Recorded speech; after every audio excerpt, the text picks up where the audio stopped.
Mit navn er Magnus Bæk Rasmussen. Jeg er 21 år gammel, og i min fritid så kører jeg enduro.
Normalt, når jeg skal til løb, så om morgenen spiser jeg, så plejer jeg at spise havregryn med sukker og kanel.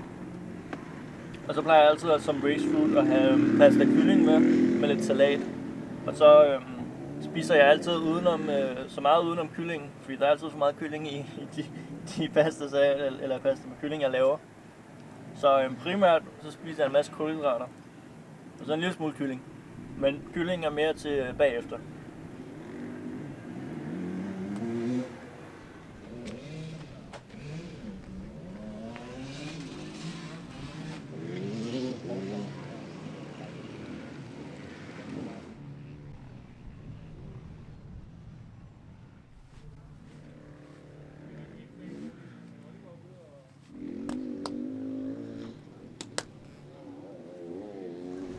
Jamen, velkommen til DM2 Hedeland.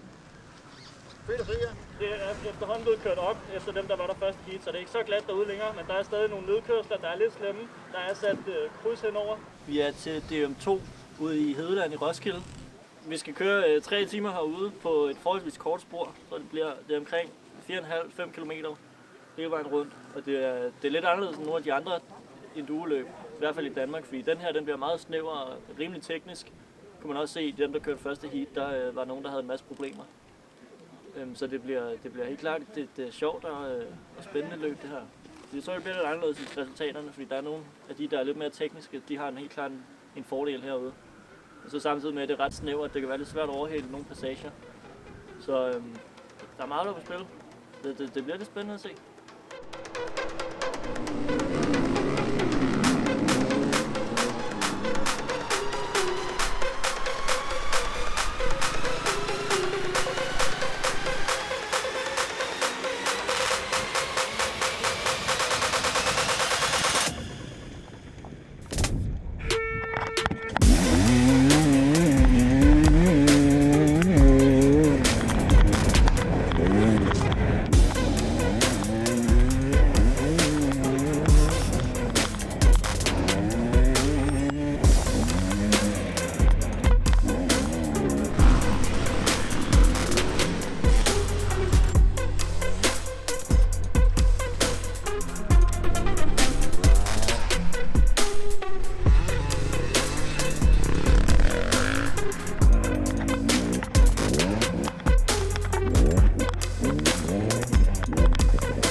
Jeg tænker også, så holder jeg bare bag ved mig, eller jeg holder ham bag ved mig, ikke? Og så tænker jeg bare, kører bare stille roligt. Kan ikke komme ud og møde, hvor han er.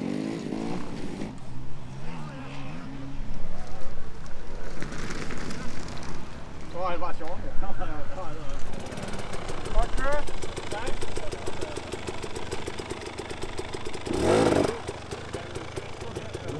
Det er skide godt. Hvad? Er du tilfreds? Ja. Jeg kunne godt mærke, at jeg følte mig hjemme på banen også. Så klart, når det er min hjemmeklub, både på endurosporet og crossbanen. Så jeg havde jeg fandt en fin flow, ret hurtigt. Jeg kendte jo i forvejen sporet.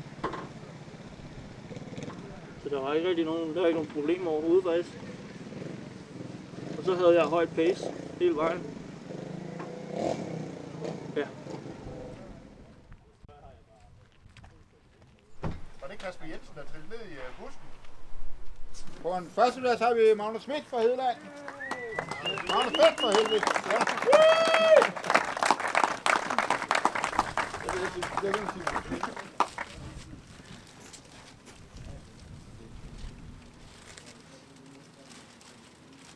Tak. Det er lige her.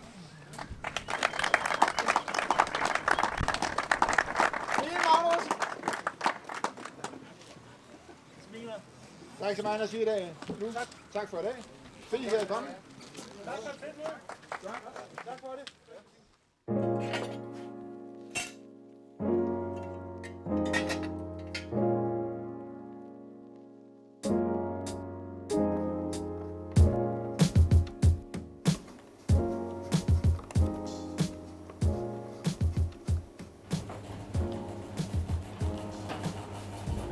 Alle de forskellige sportsgrene inden for motorsport er selvfølgelig utrolig dyre. Og der har jeg heldigvis haft nogle fantastiske forældre, der har været med til at støtte mig gennem hele min opvækst. Og ikke kun i enduro, men også alle andre sportsgrene, jeg har valgt at ville prøve, indtil jeg fandt enduro. Så uden dem vil jeg aldrig kunne køre, aldrig have en motorcykel at sætte mig op på, eller kunne tage til løb. Så det er jeg selvfølgelig utrolig glad for. Nå, men så har jeg et andet dæk, hvis vi prøver næste gang. Fordi du ved, de nye, eller de gamle EF07'er, ikke? Er det ikke dem, vi plejer at køre med? Jo. Og så er der de nye, de der TerraForce. Ja. Nej, det er ikke så galt. Det har kørt Hedeland en uge, 3 timer, og så har det været med til 1 træning. Det er ikke så slemt. Det var værre i Polen. Enduro, det er en meget lille sport i Danmark. Den er ikke så kendt af den almindelige befolkning. Så sponsorer er en ting, der er ret svær at finde. Medmindre man er utrolig god på de sociale medier, og der er mange, der kender en. Jeg har været så heldig, at jeg har fundet, igennem min karriere, så har jeg haft nogle få sponsorer, der har hjulpet mig med nogle forskellige produkter, og givet mig lidt rabat på noget, og hjulpet med økonomisk støtte til diverse løb. Men det er ikke mange. Men selvfølgelig, jeg er utrolig taknemmelig for dem, der har været med gennem min karriere. Ja, på grund af corona, så er alle vores løb blevet udskudt til her sidst på sommer, eller sidst på året. Nu skal vi til Tyskland, så er vi afsted i morgen. Og det er sådan, det er lidt besværligt med grænsen og at komme til Tyskland generelt. Så vi skal have en coronatest, der senest er 48 timer gammel, for ligesom at blive lukket ind og undgå en 14-dages karantæne dernede. Så det bliver lidt spændende, om vi kan deltage til løbet, der er i overmorgen. Det er sådan lidt, det hele har været sådan lidt, okay, det her kan man, nu kan man komme med, nu det her bliver afløst, så det er sådan lidt, man tager det en dag ad gangen, og så må man egentlig bare se det store puslespil.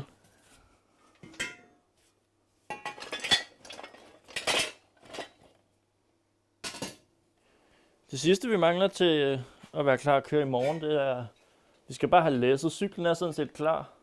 Jeg har lige mit reservedæk, eller mit reservehjul, jeg skal lige have skiftet dæk. Ellers så burde alt udstyret være i orden. Der er lige nogle briller, der skal nå at fikses inden. Altså jeg vil sige, det er altid sjovt at vinde. Eller det er altid sjovt at skaffe nogle pokaler med hjem. Men altså, det er jo egentlig ikke hovedårsagen til at gøre det.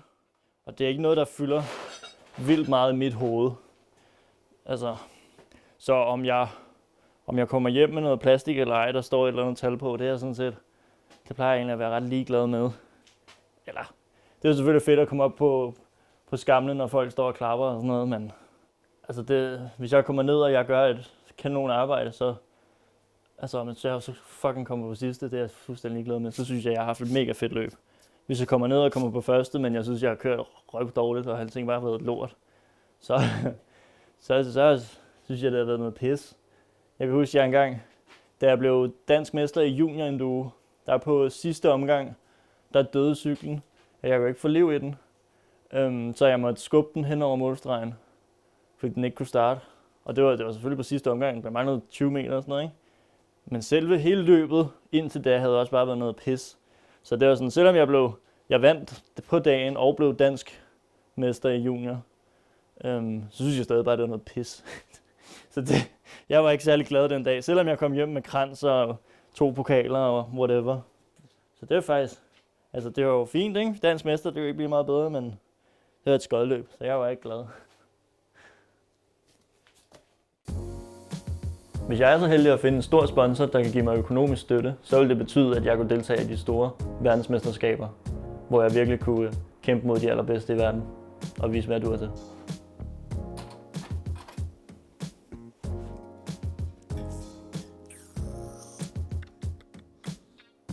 Så det jeg er i gang med at skifte her, der er faktisk slange i, og det er sådan en 7 mm slange, der er ret smart med 2 dækstrammer og sådan noget, der gør, at den ikke kan punktere. Normalt så kører jeg med mus. Det der er noget nyt, vi har prøvet ved de sidste par løb. Den her mus kørte jeg med i Hedeland, og min mus kan godt gå i stykker. Så på samme måde som en ikke punkterbar slange kan punktere. Jeg kan ødelægge det hele. Og sådan her ser den så ud, når den ligesom er gået i stykker, ikke? Man kan se den fuldstændig flækket op og her. Fuldstændig sammentrykket. Og helt flad. Så ja, selvom de siger, at noget ikke kan punktere, eller noget ikke... okay, de fleste ved ikke, hvad det er, som mus, det ikke holder for evigt. Har du lukket al luften ud? Ja, og sat den på den. Proppet af den. Men den vil ikke af. Du har ikke skruet den af, mand, for helvede. Hvor fanden? Der. Du skal helt af. Skal det? Ja. Så er du garanteret til ølaften, mand. Den læs, den skal længere ned. Prøv at tage længere over. Hvad skal jeg bruge det til? Ja. Jeg kunne faktisk køre i klipperne med det her. Så klar, hvis jeg beslutter mig at bruge det, det ved jeg ikke helt. Indtil videre er mudderdækket på, det tror jeg også kommer til at bruge. Ja, jeg tror det bliver lidt mere skov, og jeg tror det bliver okay fedtet dernede. Nu er det første gang jeg skal køre i Tyskland faktisk, første gang jeg skal køre den her serie, så nu må vi se. Det her kan virke lidt bedre, hvis der er nogle lidt flere sten og noget lidt mere trærødder og sådan noget. Især en enduro cross sektion, vil jeg tror der bliver dernede.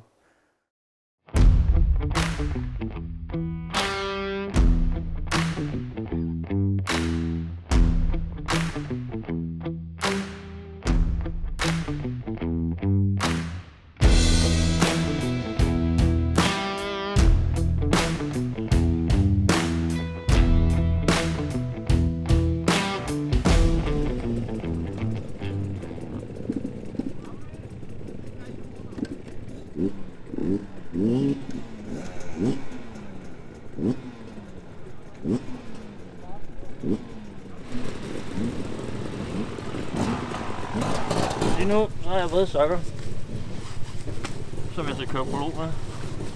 Det er da skide irriterende.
mange tyskere, der holdt i vejen. Og så til sidst, så er de der sten og det der træ, der var fandme glat. Jeg troede, jeg havde, fordi jeg snod lige endnu foran 3, og så havde jeg linjen. Det kommer jeg bare ikke op, jeg ved ikke, hvad fanden jeg laver.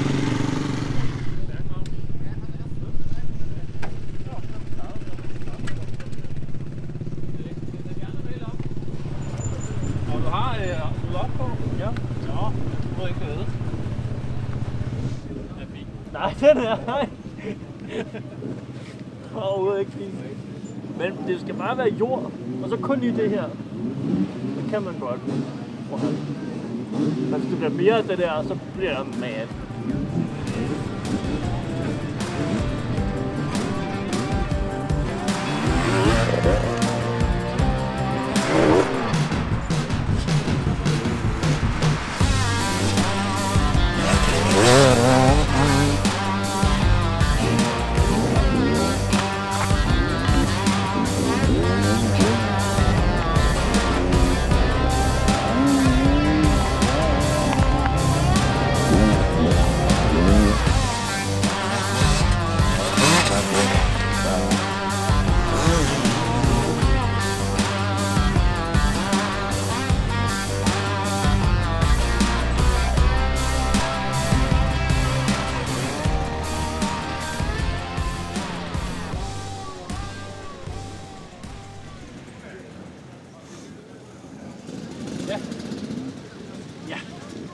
Nummer 13.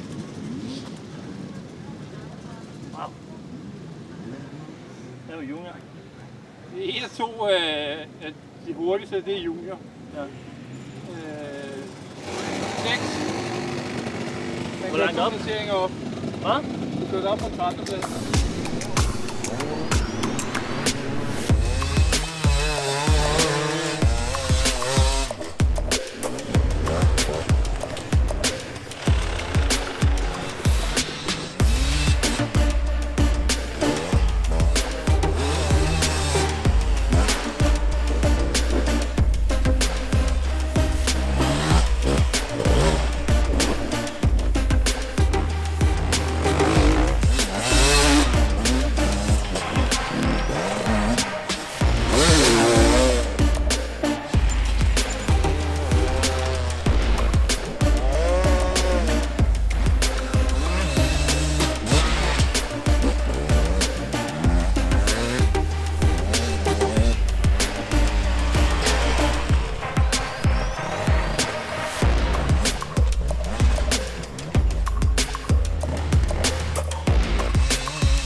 Jamen, jeg synes, alle mine omgange har været nogenlunde lige hurtige.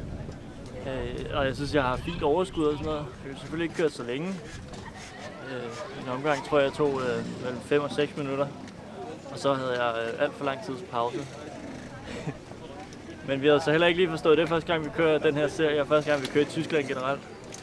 Og så havde jeg ikke lige forstået, at man skulle køre etappen bagefter, man havde kørt ekstremtesten. Så den blev lige skippet på alt for mange runder. Så jeg er nok diskvalificeret. Men det er sjovt at prøve, og nu kender vi ligesom rutinen. Jeg ved ikke, resultatet kan jeg ikke bruge så meget. Jeg synes, at prologen den gik fandme dårligt. Jeg startede som nummer 44 45 startede jeg sammen. Og så skulle jeg bare overhælde de samme gang på gang. Så jeg ved ikke lige, hvad der gik galt der. Men den skal jeg lige have i mente til næste gang. Jeg ved sgu ikke, om jeg er tilfreds. Altså, jeg synes, det har været meget sjovt. Og sporet, jeg havde ønsket, at sporet det var en lille smule sværere, en lille smule længere. Ja, nu skal vi hjem. Nu skal vi spise noget mad på vejen. Noget slik.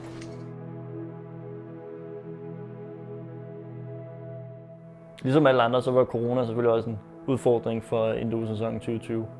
Hvilket gjorde, at vores sæson startede lidt senere, og så alle løbene de blev presset meget mere sammen.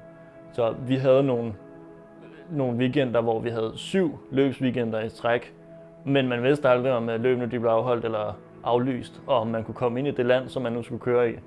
Vi havde tit, når vi skulle til Tyskland eller Polen, så stod vi ved grænserne, og selvom vi havde en negativ coronatest med os, så var vi aldrig sikre på, at vi kunne komme til løbet, eller at løbet det blev afholdt eller aflyst i sidste øjeblik. Vi havde en del løb, der nåede at blive aflyst på grund af corona. 2020-sæsonen er blevet slået sammen med 2021-sæsonen i den danske serie, da vi kun har nået at køre 2 DM-afdelinger i 2020. Jeg nåede at køre et løb i den tyske Hardenduro-serie, hvor vi faktisk havde 3 planlagt, men de 2 sidste blev aflyst igen på grund af corona. Jeg kører enduro, fordi jeg gerne vil være den bedste, og jeg har tænkt mig at gøre det, indtil det sker.